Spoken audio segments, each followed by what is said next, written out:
Get a jump start to your tomato growing season with these easy steps. Starting your seeds indoors gives you the benefit of extending your growing season to many more months. So there are some plants that are better when started indoors, and then there are some plants, as you can see, that do best when they are directly sowed in the soil. So we're going to be starting our tomato seeds indoors. For these you need a few things. You need the tomato seeds.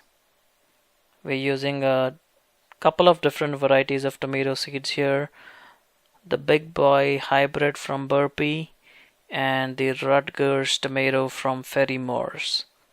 Both of these are excellent tomato varieties to grow, and we will be starting them indoors so that we get a head start into the growing season.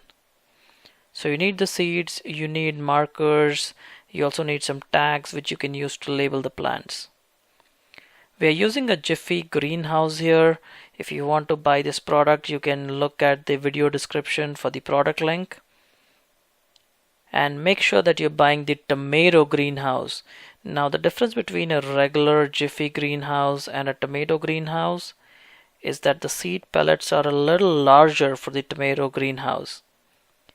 Now remember that tomato plants do grow very large and they grow very quickly in these peat pellets.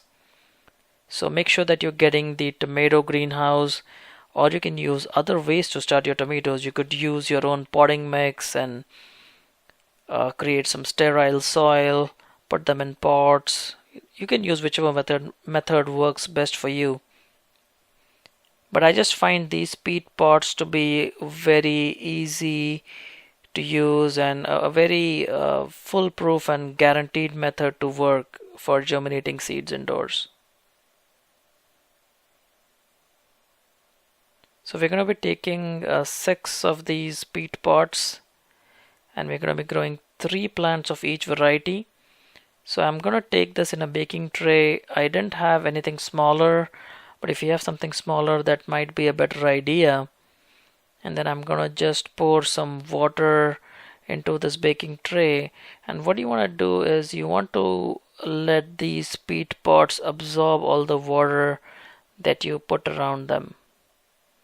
And the whole idea is that once they absorb all the water, they're going to become larger in size, and then you're ready to plant your seeds inside them.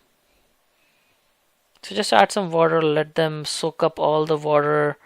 The peat will soak up all the water and become very large in volume, as you will soon see. You need to give it some time.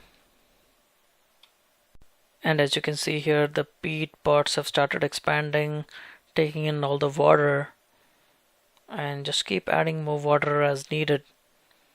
And in some time you will see that they've now expanded to the full volume. And once that is done, you are now ready to plant your seeds inside these peat pots. So these are the plant markers I'm going to use. I got them really cheap at Amazon. It was actually cheaper than any other plant label that I could find. And remember that this technique is not only good for starting seeds indoors, it's also good to start seeds while you don't have space to grow your plants. So for example, you could have tomatoes growing in your containers, and then you want to start another set of tomatoes, let's say for the next few weeks later. And then you can just use these transplants and plant them directly where you want them. So now what we're going to do is sow the seeds. The tomato seeds are very small. Tomato seeds have quite a good germination rate, but we will still put 2 seeds in every peat pot. And the reason you need to put 2 seeds in every peat pot is that one of these seeds will vigorously sprout and grow, and it will overtake the other one, and that's the one that you want to keep, because that will be the plant with the most vigor. So once you plant the seeds, make sure you label it immediately. It may not have to be in the right spot, but you do not want to miss the step of labeling your seeds. And we'll do the same thing with the other tomato variety. and then label these seeds as well.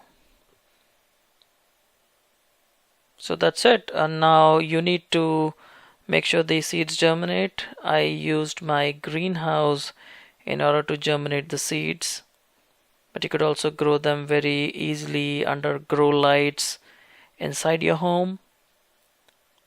Just make sure they are set in a sunny location so that when the seedlings emerge, they have some light. So as you can see, the seeds have sprouted and the seedlings have become quite tall, and it's now time to thin the seedlings. So thinning the seedlings usually means that you just take scissors and just snip off the tip of the plant that's not healthy compared to the other seedling inside the same pot. So if you have doubts on which seedling is better than the other, just look at the overall growth, the number of leaves, and then make a choice and keep one and cut off the others.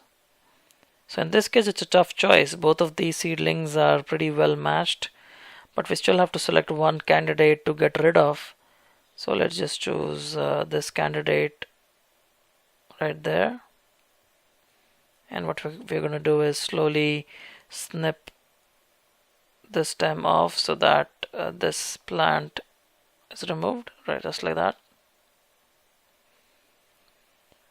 And now you can leave these plants to grow for a few more weeks till they're ready to be transplanted. Now in my case, I did not have any space left to plant these tomato plants, and I had a lot of tomato plants growing inside my greenhouse. And these long tomato plants are actually better because you can bury the tomato stem underground, and that's going to send out a lot of leaves. And you can see how healthy these plants are, and they've taken off pretty well. And since I don't have any space, what I did was I have transplanted these seedlings into a little bigger sized container. So what that enables me to do is buy some more time, maybe about a month or two, before I transplant these plants in the ground or in bigger containers. So the procedure is pretty simple. I'm just removing the peat pot cover, and I'm planting them really deep as I can into these containers. You don't have to plant them too deep, just make sure that you bury a lot of the stem underground, and that's going to send out the roots.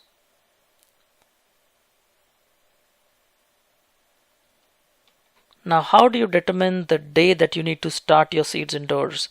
Well, it's a very simple thing. Go to this website that you see on your screen and then look up the last frost date in the city that's closest to where you live.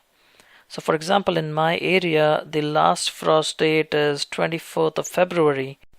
So that enables me to start 6 to 8 weeks before 24th February, which means approximately in the beginning of January through about 15th of January.